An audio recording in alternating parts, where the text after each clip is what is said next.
नमस्ते दोस्तों। एग्जाम का टाइम है और आज हम फटाफट रिवाइज करने वाले हैं फिजिक्स का एक बहुत ही जरूरी चैप्टर, वर्क, एनर्जी और पावर। चलो जल्दी से शुरू करते हैं। यार, कभी ऐसा हुआ है कि पसीने पसीने हो गए, पूरी तरह थक गए, लेकिन फिजिक्स की किताब खोलकर देखो तो पता चलता है कि आपने तो जीरो वर्क किया है। सुनने में बड़ा अजीब है ना? चलो आज इसका राज समझते हैं। अच्छा, एक सिचुएशन सोचो। सिर पर भारी स्कूल बैग रखा है और बस का इंतजार कर रहे हो। कंधे दुख रहे हैं, पसीना आ रहा है, पूरी जान लगी पड़ी है। लेकिन पता है, फिजिक्स के हिसाब से यहाँ कोई काम हो ही नहीं रहा। ऐसा इसलिए क्योंकि देखो, फिजिक्स में वर्क का मतलब थोड़ा अलग होता है।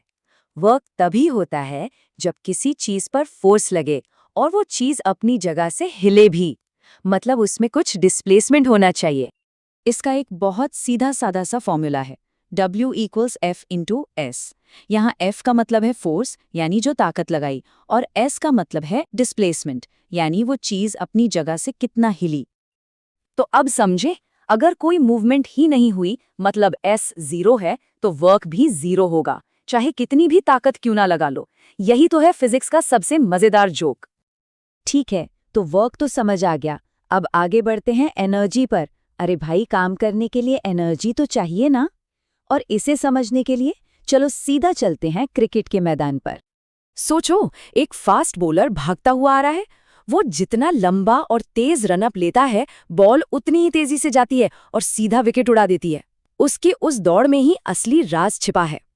किसी भी चलती हुई चीज में उसकी मूवमेंट की वजह से जो एनर्जी होती है, उसे काइनेटिक एनर्जी कहते हैं। मतलब कोई भी चीज जो चल रही है, बॉलर हो, भागती हुई गाड़ी हो या बहता हुआ पानी, उसमें काइनेटिक एनर्जी है। सिंपल। इसका फॉर्मूला है E के बराबर ½ mv²। यहाँ m है मास यानी वजन और v है वेलोसिटी यानी स्पीड। अब एक बात पर ध्यान दो, फॉर्मूले में वेलोसिटी का स्क्वायर है। इसका मतलब स्पीड थोड़ी सी भी बढ़ी ना तो एनर्जी बहुत ज्यादा बढ़ जाती है। चलो, अब काइनेटिक एनर्जी तो हो गई। अब एनर्जी का दूसरा रूप देखते हैं। ये वो एनर्जी है जो रुकी हुई चीजों में भी छिपी होती है, जैसे किसी तीरंदाज के खींचे हुए धनुष में।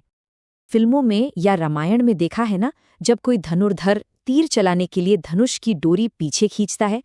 जब तक डोरी खींची हुई है, सब कुछ रुका हुआ है, लेकिन उस खींची हुई डोरी में जबरदस्त एनर्जी स्टोर हो जाती है। इसी स्टोर की हुई एनर्जी को पोटेंशियल एनर्जी कहते हैं। ये किसी भी चीज में उसकी पोजीशन या उसकी हालत की वजह से होती है, जैसे खींची हुई डोरी या फिर किसी ऊंचाई पर रखी हुई कोई चीज। अगर कोई चीज ऊंचाई पर रखी है तो उसकी पोटेंशियल एनर्जी का फॉर्मूला है EP = mgh। m से मास, g से ग्रेविटी और h से हाइट यानी ऊंचाई। जितनी ज्यादा ऊंचाई उतनी ज्यादा पोटेंशियल एनर्जी। तो हमने वर्क और एनर्जी तो समझ लिया, पर ये दोनों कितनी तेजी से होते हैं? वर्क और एनर्जी को समझना एक बात है, पर असली सवाल तो ये है कि काम कितनी तेजी से होता है। और यहीं पर एंट्री होती है पावर की। और हाँ, क्लास के कॉपर का सीक्रेट भी तो यही है, पावर। देखो यार, बात सिर्फ काम खत्म करने की नहीं होती। बात यह है कि काम कितनी जल्दी खत्म किया जाता है। यहीं पर पावर का पूरा खेल है। फिजिक्स की भाषा में पावर का मतलब है काम करने की रफ्तार या एनर्जी ट्रांसफर करने की रफ्तार। और इसको मापने की यूनिट है वॉट, जिसका सिंबल है W। इस टेबल को देखो, सब क्लियर हो जाएगा। मान लो 2 स्टूडेंट्स को सेम होमवर्क मिला, मतलब दोनों को 100 जूल्स का काम करना है। लेकिन जो टॉपर है उसने वही काम आधे टाइम में यानी 100 सेकंड में कर दिया। काम तो बराबर किया, पर क्योंकि टाइम आधा लगा, टॉपर की पावर डबल हो गई। चलो, अब एग्जाम से पहले एक फाइनल क्विक रिवीजन करते हैं। ये समझ लो कि ये तुम्हारी फाइनल एग्जाम चीट शीट है। इसे अच्छे से दिमाग में बैठा लो। ये है वो 4 सबसे जरूरी फॉर्मूले। पहला, वर्क, W = F/S, यूनिट है जूल। दूसरा, काइनेटिक एनर्जी, EK = ½ mv², इसकी यूनिट भी जूल है। तीसरा, potential energy, EP = mgh, unit फिर से जूल। और चौथा, पावर, P = W/T, जिसकी यूनिट है वॉट। बस एक बात याद रखना, फिजिक्स सिर्फ फॉर्मूलों का खेल नहीं है। ये अपने आसपास की दुनिया में छुपी हुई एनर्जी को देखने का एक नजरिया है।